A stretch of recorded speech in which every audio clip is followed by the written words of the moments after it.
आईने मुलांसमोर या चुका कधीच करू नये. 1. स्वतःला सतत कमी लेखू नका. मी दिसायला चांगली नाही, माझं नशीबच खराब आहे, माझं शिक्षण कमी आहे, मला काहीच जमत नाही, अशी वाक्य काही महिला सहज बोलत असतात. पण त्यांचं मूल हे वाक्य मनात साठवून ठेवत असतं. जर आई स्वतःचा आदर करत नसेल, तर मुलं स्वतःवर प्रेम करायला कसं शिकतील?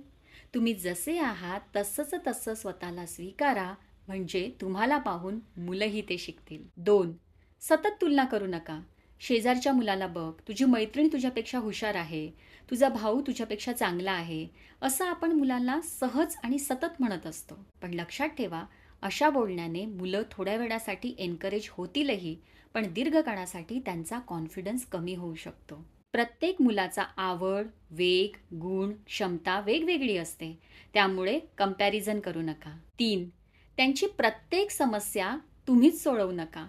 मुलं पडली की आपण लगेच धावतो. मुलांना काही प्रॉब्लेम आला तर आपण लगेच मदतीला तयार होतो.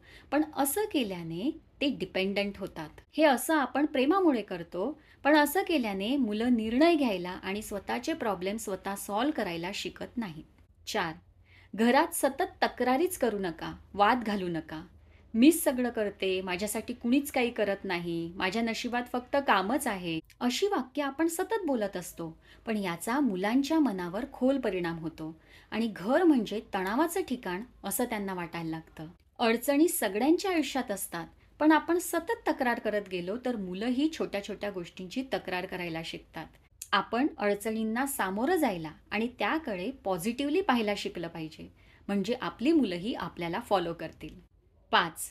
मुलांसमोर इतरांची सतत निंदा किंवा अपमान करू नका.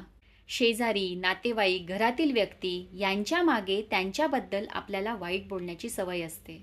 आपल्यालाही अशी सवय असेल तर हळूहळू मुलंही तीच भाषा शिकतात. आपल्याला दुसऱ्यांच्या काही गोष्टी आवडत नसतील, पण म्हणून त्यांच्या मागे सतत त्यांची निंदा करणं चुकीचं आहे. दुसऱ्यांच्या मतांचाही आपण आदर केला पाहिजे, कारण मुलं फक्त आपली भाषाच नाही तर आपली वृत्तीही शिकतात. आपल्या मुलांना चांगले संस्कार मिळावे, चांगलं शिक्षण मिळावं, त्यांनी आयुष्यात यशस्वी व्हावं असं आपल्याला वाटत असतं आणि त्यासाठी आपण सतत त्यांना सांगत असतो. पण लक्षात ठेवा, मुलं आपल्या बोलण्यापेक्षा आपल्या वागण्यातून जास्त शिकतात.